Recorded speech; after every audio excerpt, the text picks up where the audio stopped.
কিন্তু আমরা direct Interlaken যাব না, আমরা মাঝখানে প্রচুর স্টপস নেব।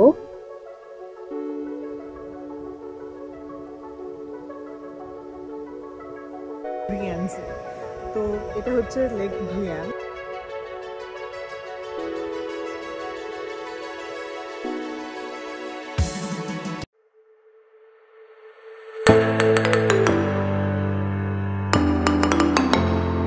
হ্যালো সবাইকে, welcome back to our channel. আজকে আমরা যাব লুজার্ন থেকে ইন্টারলাকেন। তো তার জন্য আমরা ট্রেনে উঠেছি, এখন ট্রেনে করে আমরা যাব। কিন্তু আমরা ডাইরেক্ট ইন্টারলাকেন যাব না, আমরা মাঝখানে প্রচুর স্টপস নেব। আর আমাদের সাথে আপনারাও দেখতে থাকেন যে আমরা কোথায় কোথায় যাই। And this is a perfect itinerary, because আমাদের আবার রিপিট করতে হবে না any route from Lucerne to Interlaken. তো একবার ইন্টারলাকেন পৌঁছবো আমরা সন্ধ্যাবেলায়, বাট দেখতে থাকুন। তো আমাদের আগের ব্লগে আমি বলেছিলাম যে আমরা লুজানে থাকছি কারণ লুজান থেকে ইন্টারলাকেন অবধি একটা দারুণ সুন্দর ট্রেন যায়। তো আমরা এখন সেই ট্রেনেই রয়েছি। এই ট্রেনটা হলো লুজান ইন্টারলাকেন প্যানোরামিক এক্সপ্রেস। এটি লুজান থেকে ছাড়ে প্রায় ঘন্টায় একটা করে এবং সোজা যায় ইন্টারলাকেন অবধি। পুরো ট্রেনের রুটটাই অত্যন্ত সুন্দর এবং যদি আপনারা সুইজারল্যান্ডে আসেন এবং আপনাদের হাতে একটাই ট্রেন রাইড নেওয়ার সময় থাকে তাহলে আমরা রেকমেন্ড করব যে এই ট্রেনটা কিন্তু মাস্ট। আর এটা যেহেতু অত্যন্ত পপুলার তাই সেই জন্য চেষ্টা করবেন যাতে সকালের ট্রেনটা নেওয়ার, তাতে একটুখানি ফাঁকা হয়। এই ট্রেনটা লুজান থেকে শুরু হয় 6:06 নাগাদ এবং তারপরে প্রতি ঘন্টায় একটি করে থাকে। তো আমরা একদম সকালেরটা নিয়ে নিই। আমরা নিয়েছিলাম 7:06 ট্রেনটা, যেটা স্টার্ট হয়েছিল লুজার্ন থেকে এবং এটা সোজা যাবে ইন্টারলাকেন ওস্ট। তবে আমরা ডাইরেক্টলি ইন্টারলাকেন যাব না, আমরা ফার্স্টে যাব মেরিঙ্গেন বলে একটা স্টপে এবং তারপরে সেখান থেকে যাব ব্রিয়ানজে। এর ফলে আমাদের রুটটাকে ডাবল ক্রস করতে হবে না, যার ফলে অনেকটা কস্ট কিন্তু কমে যাবে। যেমন আগেই বলেছিলাম, সুইজারল্যান্ডের ট্রান্সপোর্ট কিন্তু প্রচণ্ড এক্সপেন্সিভ। আমরা হাফ ফেয়ার কার্ড নিয়েছিলাম এবং আপনাদের যদি সুইস পাস বা বার্নার ওবেরন পাস থাকে তাহলে কিন্তু এই ট্রেনটা একদম ফ্রি। সেক্ষেত্রে আপনারা ইন্টারলাকেন যেতে পারেন, সেখানে হোটেলে চেক ইন করার পরও আমাদের আইটিনারি ফলো করতে পারেন। আর হেভি লাগেজ থাকলে সেটা করাই হয়তো উচিত, কিন্তু আমাদের যেহেতু সেরকম লাগেজ ছিল না, আমরা ব্যাকপ্যাক নিয়ে ট্রাভেল করছিলাম, তাই আমরা ডিসাইড করি যে যাওয়ার পথেই আমরা মেরিঙ্গেন এবং ব্রিয়ানজে স্টপ করব। আর এই চলে এসেছি আমরা মেরিঙ্গেন স্টেশনে। এখানে আমরা যাব আরেগর্জে। তবে এখানের আসার আরেকটা রিজন হলো যে শার্লক হোমস মুভিটা আছে সেখানে যে ফলসটাই শুটিং হয়েছে, রাইকেনবাখ ফলস, সেটাও কিন্তু এই মেরিঙ্গেন স্টেশন থেকে যেতে হয়। যাচ্ছে একটা গর্জ দেখতে, যার নাম আরে গর্জ। তো আপনাদের যেমন বলছিলাম যে আমরা ডাইরেক্ট ইন্টারলাকেন যাব না, আমরা স্টপ করে করে যাব। তো এটা হচ্ছে আমাদের আজকে ফার্স্ট স্টপ। এখানে আমরা মেরিঙ্গেন বলে একটা স্টেশন আছে, সেখানে নেমেছি। আর এখান থেকে ওই গর্জটা হেঁটে বোধহয় 20 মিনিট লাগবে। হ্যাঁ, তো 20 মিনিট আমরা হেঁটে যাব। আর চলুন আমাদের সাথে দেখতে থাকুন আজকে আর কোথায় কোথায় যাই আমরা। তো মেরিঙ্গেন স্টেশন থেকে আরেগর্জ হলো মোটামুটি 1.5 কিলোমিটার মতো রাস্তা। এবার আরেগর্জেও ঢোকার জন্য দুটো গেট আছে, একটা আরেগর্জ ওয়েস্ট আর একটা আরেগর্জ ইস্ট। দুটোই কিন্তু ট্রেনে যাওয়া যায় মেরিঙ্গেন থেকে। তবে আরেগর্জ ওয়েস্ট স্টেশনটা মেরিঙ্গেন স্টেশন থেকে কাছে আর আরেগর্জ ইস্টটা একটু দূরে। তো আপনারা যদি চান আপনারা ট্রেনে করে আরেগর্জ ইস্টে গিয়ে হাঁটা পথে ফিরে আরেগর্জ ওয়েস্ট থেকেও আবার মেরিঙ্গেনে চলে আসতে পারেন। আমরা যেহেতু আরেগর্জ ওয়েস্ট স্টেশনটা কাছে তাই মেরিঙ্গেন স্টেশন থেকে হেঁটে চলে এসেছিলাম আরেগর্জ স্টেশনে এবং সেখান থেকে আরেগর্জটা হেঁটে আবার ইস্ট থেকে বেরিয়েছিলাম। রাস্তাটা কেমন দেখতে? ওহ, এত সুন্দর। অ্যাকচুয়ালি এই যে মেরিঙ্গেন স্টেশন আছে সেখান থেকে আরেগর্জ কিন্তু ট্রেনেও যাওয়া যায়, বোধহয় 5 মিনিট লাগে ট্রেনে। তো বাট আমরা ডিসাইড করেছি যে আমরা হাঁটবো, বিকজ ওয়েদার আজকে খুব সুন্দর আর খুবই শান্ত জায়গা, খুব সুন্দর, পুরো একেবারে ছবির মতো একদমই। এখানে যেহেতু শার্লক হোমসের শুটিং হয়েছিল ওই ফলসটায়, তাই সেই জন্য প্রচুর Sherlock Holmes themed museums and হোটেলসও কিন্তু রয়েছে। আর এই যে হাঁটতে হাঁটতে দেখা যাচ্ছে রাইনব্যাক ফলস। আরেগর্জের নিচ থেকেই রাইনব্যাক যাওয়ার জন্য একটি ফিউনিকুলার ছাড়ে, সেটা বোধহয় সকাল 9টা থেকে চালু হয় এবং বিকেল 5টা অবধি চলে। কিন্তু যেহেতু আমাদের অলরেডি আইটিনারিতে অনেক স্টপস আছে, তাই এখানে আমরা আর যাব না। বাট আমাদের রেকমেন্ডেশন থাকবে যে মেরিঙ্গেন থেকে অ্যাটলিস্ট একবার কোনো আরেগর্জের গেট অবধি হাঁটুন, কারণ রাস্তাটা অতিরিক্ত সুন্দর। এবং আরেগর্জ খোলে সকাল 8:30টায়, আর আমরা এসছি 8:15 নাগাদ, তাই এখন কোনো ট্যুরিস্টেরও সেরকম ভিড় নেই। তো আমরা যদি ট্রেনে আসতাম তাহলে এই স্টেশনে নামতাম। তো এই স্টেশনে নেমে আর 5 মিনিটের মধ্যেই কিন্তু চলে এসেছিল আরেগর্জ ওয়েস্টের এন্ট্রেন্স। তো যেমন বললাম যে আরেগর্জ খোলে সকাল 8:30 নাগাদ। তো আপনারা যদি লুজন থেকে 7:06 লুজন ইন্টারলাকেন এক্সপ্রেস নেন, তাহলে ওটা মেরিঙ্গেন পৌঁছয় 8:15 নাগাদ, এবং হাঁটতে হাঁটতে 8:30 নাগাদই আপনি চলে আসবেন আরেগর্জের সামনে। আর আমরা রেকমেন্ড করব যে একটু সকাল সকাল আসাই ভালো, কারণ একটু বেলা বাড়লেই প্রচুর ট্যুরিস্টের ভিড় হয়ে যায়। তবে আরেগর্জের এন্ট্রেন্স ফ্রি নয়, এখানে মোটামুটি 12 সুইস ফ্র্যাঙ্ক লেগেছিল আমাদের পার পারসন। তো আমরা ওয়েস্ট গেট দিয়ে ঢুকে ইস্ট থেকে বেরিয়েছিলাম, বাট আপনারা চাইলে পুরো রাউন্ড ট্রিপও করতে পারেন, কারণ অনেকেই গাড়ি নিয়ে আসে, তো যারা যেখানে পার্ক করে সেই গেট দিয়ে বেরোনোই পছন্দ করে। আদারওয়াইজ আপনারা ট্রেন নিয়েও আসতে পারেন।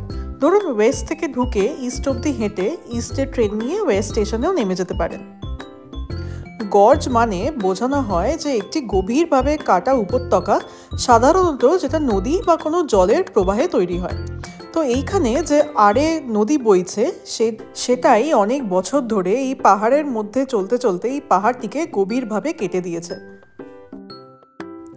আর এই যে প্ল্যাটফর্মটা দেখছেন, এটা কিন্তু পাহাড়ের সাথে লাগানো, অর্থাৎ এই প্ল্যাটফর্মটা ভেঙে গেলে কিন্তু আপনি সোজা নদীতে পড়ে যাবেন। বাট অফকোর্স তার কোনো ভয় নেই, যথেষ্ট সেফ কিন্তু আরেগর্জ। তবে আমার যতদূর মনে হলো যে এখানে 4 বছরের নিচে বাচ্চাদের কিন্তু অ্যালাউ করে না, যদিও পেটসরা অ্যালাউড।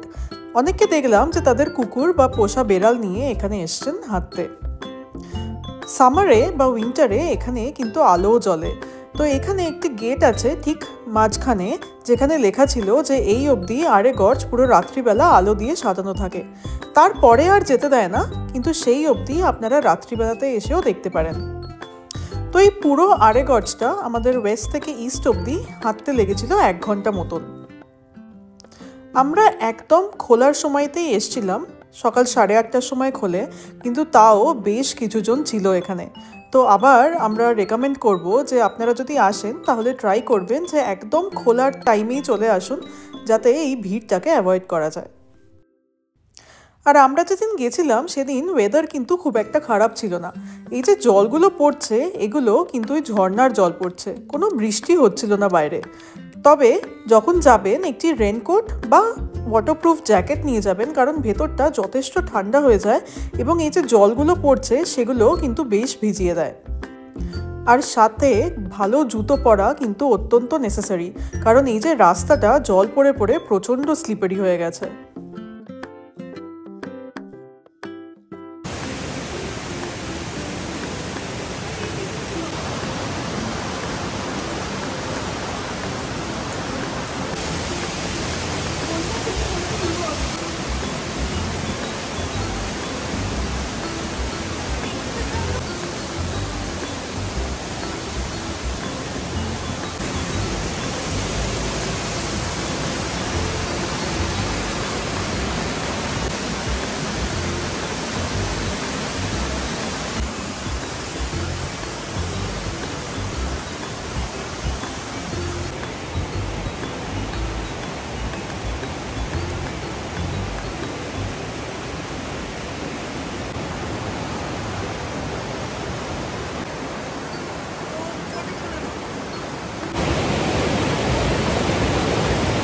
কেমন লাগছে? দারুণ, বেশ অনেকটা বড় জায়গা জুড়ে, আর কি জলের স্রোত, আমরা এতটা এক্সপেক্ট করিনি।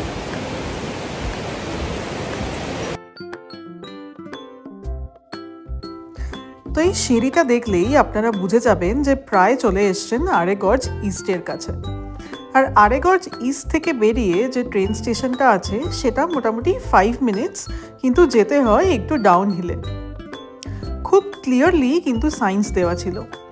আরেকটা জিনিস যেটা আমরা এখানে দেখলাম যে প্রচুর প্যারাগ্লাইডিং হচ্ছে।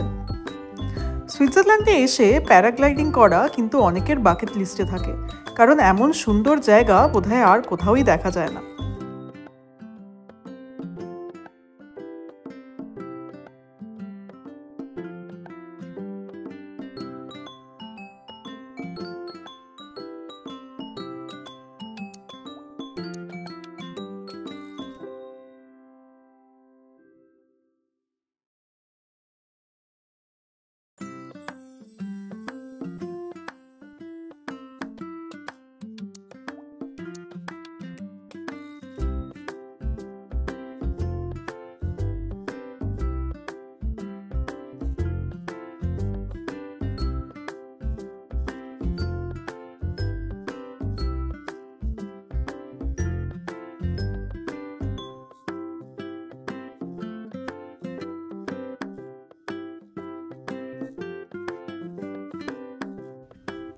তো আরেগর্জ ইস্ট থেকে মেরিঙ্গেন যেতে মোটামুটি 5 থেকে 10 মিনিট লাগে। মাঝখানে কিন্তু আরেগর্জ ওয়েস্ট স্টেশনও আসে। আর এই ট্রেন থেকেও অ্যাজ ইউজুয়াল আপনারা কিন্তু অসাধারণ সিনারি দেখতে পাবেন। আরেকটা কথা বলে রাখি, সুইজারল্যান্ডের কিন্তু প্রত্যেকটা ট্রেন স্টেশনে লকার্স থাকে। তো আমাদের মতো আপনারা যদি এখানে লাগেজ নিয়ে আসেন তাহলে কিন্তু এই লকারে স্টোর করতে পারেন। অনেক সাইজেরই লকার আছে, ছোটগুলোর দাম কম এবং বড়গুলোর ডেফিনেটলি বেশি। তো আমরা যেটা নিয়েছিলাম সেটার মোটামুটি 5 সুইস ফ্র্যাঙ্ক নিয়েছিল ফর 24 আওয়ার্স। আর সেখানে আমাদের দুটো ব্যাকপ্যাক এবং হাতের কিছু জিনিস সেখানে ধরে গিয়েছিল। তবে এখানে পেমেন্ট করতে হয় কয়েনে। আর এই মেরিঙ্গেন থেকে 15 মিনিটসের ট্রেন নিয়ে আমরা চলে এসেছি ব্রিয়ান্সে। তো ইন্টারলাকেন যেখানে আমরা এখন যাচ্ছি সেটা অ্যাকচুয়ালি তার নামটা পেয়েছে কারণ এটি দুটো লেকের মাঝখানে অবস্থিত, লেক ব্রিয়ান্স এবং লেক থুন। তো এখন আমরা লেক ব্রিয়ান্সে। এটা এই যে শহরটায় রয়েছি সেটা এই লেকের নামেই দেওয়া, ব্রিয়ান্স। আর এসেই আমাদের কথাই বেরোচ্ছিল না যে এত সুন্দর কি করে হতে পারে এই জায়গাটা।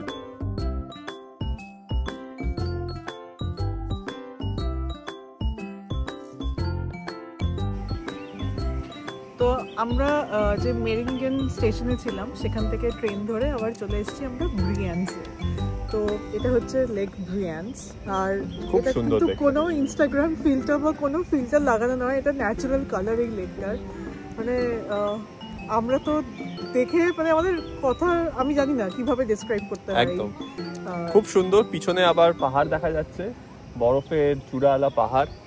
জলটা তো অপূর্ব কালার, এটা কিরকম মানে একটা গ্রিনিশ একটা শেড আছে। মানে এটা হচ্ছে গ্লেশিয়াল ওয়াটার, সেই জন্য মানে আপনি যদি কোনো ক্লাউডি ডেতে আসেন তাহলেও কিন্তু এরকমই অ্যাকচুয়ালি এটার রং থাকে।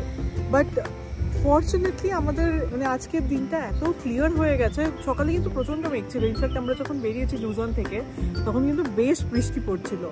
বাট ফর্চুনেটলি এত ক্লিয়ার হয়ে গেছে, আর মানে আমরা তো ভাবতেই পারছি না যে এত সুন্দর একটা জায়গায় আমরা দাঁড়িয়ে আছি। তো ব্রিয়ান্সের এই যে স্টেশনটি আছে তার অপোজিটেই শুরু হচ্ছে ব্রিয়ান্স রথন। এটি হলো একটি জয় রাইড বা টয় ট্রেনও বলতে পারেন, যেটি স্টিম ইঞ্জিনে চলে। তো ব্রিয়ান্স থেকে শুরু হয় এবং সেটা নিয়ে যায় রথন বলে একটি পিকের, এবং সেখান থেকে ব্রিয়ান্স লেকটা নাকি অপূর্ব দেখতে লাগে। কিন্তু ব্রিয়ান্স থেকে রথন যাওয়ার যে টিকিটগুলো সেগুলো শুরু হয় জুন 6 থেকে, অর্থাৎ অনলি সামারে। কিন্তু আমরা যেহেতু মের এন্ডে এসছি তাই আমরা 1 সপ্তাহের জন্য মিস করে গেছি সেই টাইম লাইনটা। কিন্তু আমরা পরে জানলাম যে ব্রিয়ান্স থেকে ফ্যানাল্ফ বলে একটি স্টেশন আছে যেটা কি রথন আর ব্রিয়ান্সের মাঝখানে পড়ে, সেইখান অবধি ট্রেন যায়। তো তার জন্যই আমরা ওয়েট করছি।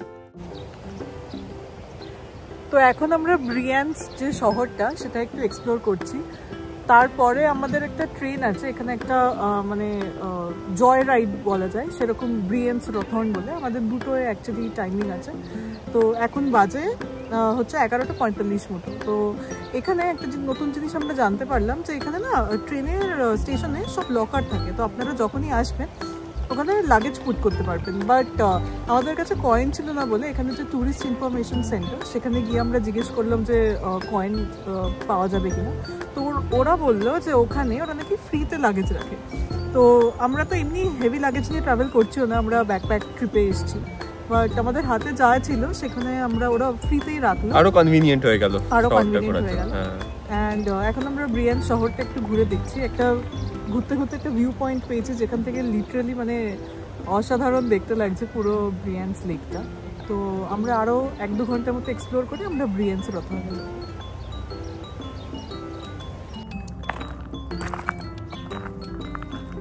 জাপানের ব্লগে সাকুরা দেখেছিলাম, এবার সুইজারল্যান্ডের।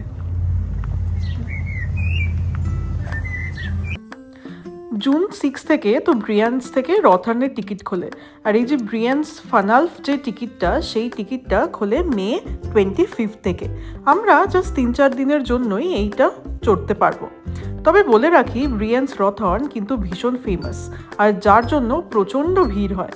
তো আমরা যখনই জানতে পেরেছিলাম তারপরেই অনলাইনেই আমরা টিকিট বুক করে নিয়েছিলাম, এবং পরে আমরা গিয়ে দেখলাম যে সত্যি প্রচণ্ড ভিড় এবং প্রত্যেকটা ট্রেন সোল্ড আউট। আর যেহেতু এখনও সামার টাইম টেবিল শুরু হয়নি তাই অনলি 3খানা ট্রেন যায়। সকাল 11টায় একটা ছিল, তারপরে ছিল 2টোয় যেখানে আমরা টিকিট কেটেছিলাম, আর তারপরে ছিল বিকেল 4টে, তেমনি আবার 3টেই কিন্তু নামে। আর আপনারা যদি ট্রেকিং করে যেতে চান তাহলে পুরো রথর্ন অবধি যেতে প্রায় 2 ঘন্টা 15 মিনিট লাগবে ভায়া ট্রেকিং। আর ব্রিয়ান্স লেক ধরে একটু হাঁটলেই আপনারা চলে আসবেন এই ব্রুন গ্যাসের স্ট্রিটে। এটা কিন্তু ভীষণ ইনস্টাগ্রামেবল ফ্রেন্ডলি একটি স্ট্রিট, যেখানে টিপিক্যালি সুইজারল্যান্ডে যেমন বাড়ি হয় সেরকম সব বাড়ি আছে, ভীষণ শান্ত, একদিকে পাহাড় এবং আরেকদিকে লেক দেখা যায়। তাই এই স্ট্রিটটাও কিন্তু খুব ফেমাস। আর আপনারা আসলে এখানে কিন্তু ফটো ক্লিক করতে ভুলবেন না।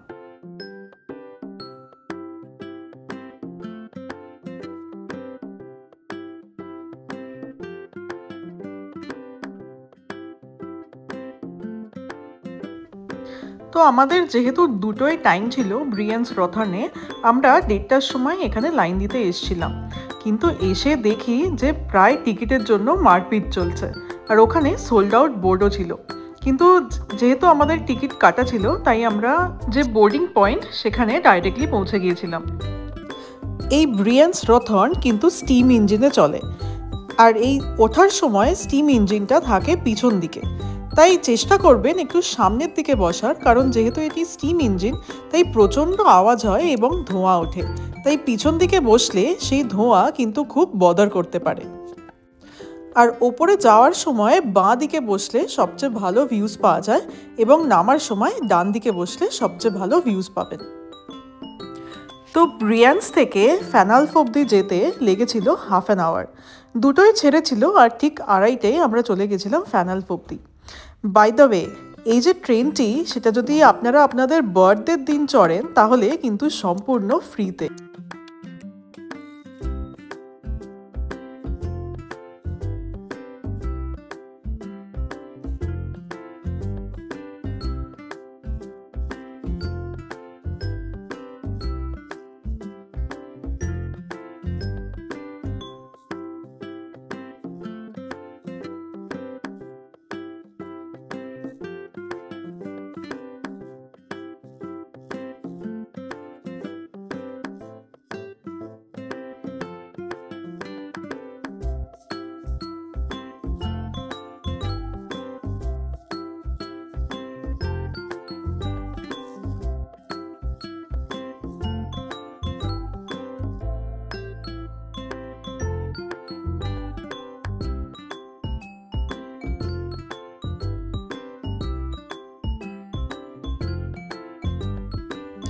আর আধ ঘন্টা পরে আমরা চলে এসেছি ফানালফ স্টেশনে।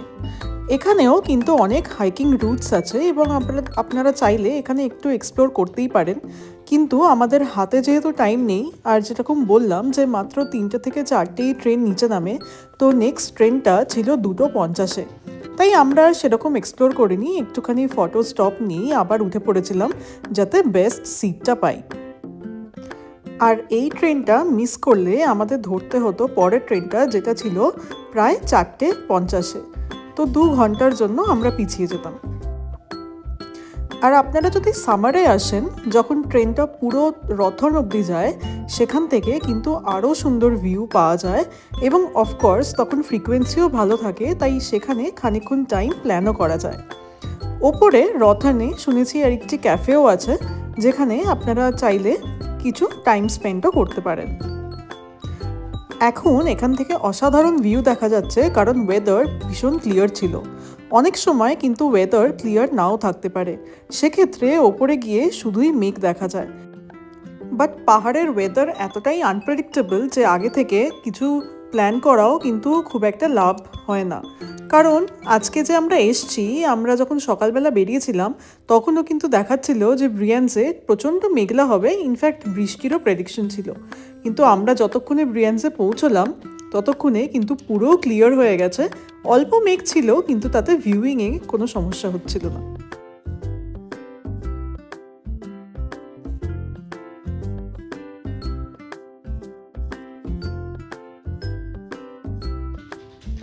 তো ফ্যানাল্ফ থেকে ব্রিয়ান্স নামতেও ঠিক আবার আধ ঘন্টা লেগেছিল। আর এর পরেই ছিল আমাদের বোট। তো ব্রিয়ান্স থেকে ইন্টারলাকেন রেগুলারলি প্যাসেঞ্জার বোটস ছাড়ে, আর এটাই আজকের আমাদের লাস্ট লেগ অফ জার্নি। তো আপনারা যদি চান তাহলে যে ব্রিয়ান্স স্টেশন থেকে ইন্টারলাকেন অবধি যে লুজার ইন্টারলাকেন এক্সপ্রেস যায় সেটা করেও যেতে পারেন, আবার ব্রিয়ান্স থেকে ইন্টারলাকেন এই ক্রুজেও যেতে পারেন। ব্রিয়ান্স থেকে ইন্টারলাকেন মোটামুটি 15 to 20 মিনিটস লাগে বাই ট্রেন, কিন্তু ক্রুজে সেটা লাগে 1 ঘন্টা মতন। আর এটাও বলে রাখি যে ব্রিয়ান্স থেকে যে ক্রুজগুলো ছাড়ে সেগুলো কিন্তু 2 রকমের হয়। একটা তো এমনি যেরকম নর্মাল ক্রুজ হয়, আর একটা হলো স্টিম ইঞ্জিন। তো এটা দিনে 2 বার ছাড়ে। একটা হলো এই যে 3:40 যে ক্রুজটা আমরা নিয়েছি সেটা, আর একটা বোধহয় বিকেল 5:40 তখন এই স্টিম ইঞ্জিনটা ছাড়ে। এর ডিটেলস অ্যান্ড কী করে চেক করতে হয় যে কখন ছাড়ে সেই সব কিছু আমরা ডেসক্রিপশনে দিয়ে দেবো। তো লেক ব্রিয়ান্স ক্রুজের ফার্স্ট স্টপ হলো গিজবাক ফলস। এই ফলসটাও কিন্তু ভীষণ ফেমাস। আপনারা যদি চান তাহলে এখানে নেমেও কিন্তু খানিকটা সময় স্পেন্ড করতে পারেন। তবে একটা ড্রব্যাক হচ্ছে এখানে নামলে the only way to go back to Brienz is by boat. তো সেই জন্য এখানে নামলে বোটের টাইমটা একটু খেয়াল করে নেবেন, কারণ সামারের আগে লাস্ট বোট ছাড়ে 5:40। আর ওই যে দূরে দেখা যাচ্ছে গিজবাক হোটেল, ওটাও কিন্তু one of the oldest hotels of Switzerland. তো গিজবাক ফলসে নেমে আপনারা যদি ওখানে ফিউনিকুলার নিয়ে এই হোটেলে যান তাহলে গিজবাক ফলসের পিছনেও যাওয়া যায়, অ্যান্ড ওখানে কিন্তু প্রচুর সিনেমার শুটিংও হয়েছে। তাই ওটাও কিন্তু খুব ট্যুরিস্টি প্লেস। আর যদি আপনারা আসেন তাহলে আমরা রেকমেন্ড করবো যে পারলে ওখানে গিয়েও একটু এক্সপ্লোর করবেন। তো গিজবাক ফলসের পরে next stop is Iseltwald. Iseltwald famous কারণ এখানে যে কোরিয়ান ড্রামা হয়েছিল ক্র্যাশ ল্যান্ডিং অন ইউ, সেটা যে লাস্ট সিনটা আছে যেখানে যে হিরো সে বসে পিয়ানো বাজাচ্ছে, সেইটা কিন্তু এই ইজেট ওয়ার্ল্ডের এই পার্টিকুলার প্ল্যাটফর্মটাতেই শুটিং হয়েছিল। তো এইটাও খুব সুন্দর একটি ছোট্ট শহর। আপনারা যদি এখানে নামেন এটাও কিন্তু খুব ভালো লাগবে। আর ওই যে প্ল্যাটফর্মটা আছে ওখানে যেতে নাকি 5 সুইস ফ্র্যাঙ্ক লাগে ফর ক্লিকিং দ্য পিকচার। তো এরপরে আরও 2-3টে স্টপ এসছিল এবং তারপরে চলে এসছিল ইন্টারলাকেন ওস্ট। এই ইন্টারলাকেনেরও কিন্তু আবার 2টো মেন ট্রেন স্টপ আছে, একটা ইন্টারলাকেন ওস্ট মানে ইস্ট, আর একটা হচ্ছে ইন্টারলাকেন ওয়েস্ট। তো আপনারা যদি ব্রিয়ান্সে আসেন তাহলে ইন্টারলাকেন ওস্ট থেকে বোট ছাড়ে, আর যদি আপনারা লেক থুনে আসেন তাহলে ইন্টারলাকেন ওয়েস্ট থেকে ছাড়ে। যাকগে আমাদের পরের ব্লগে আপনারা দেখাবো যে লেক থুনে কি করে চড়তে হয় ক্রুজ। আর এই আমরা চলে এসেছি ইন্টারলাকেনে। এখানে এখন আমরা নেক্সট 2-3 দিন থাকবো এখানেই বেস করে। আর কালকে আমরা যাব ইয়ুংফ্রাউতে, যেটা হলো টপ অফ ইউরোপ। আজকের ভিডিও এখানেই শেষ করছি, অ্যান্ড ভালো লাগলে অবশ্যই do subscribe to our channel the suitcase couple.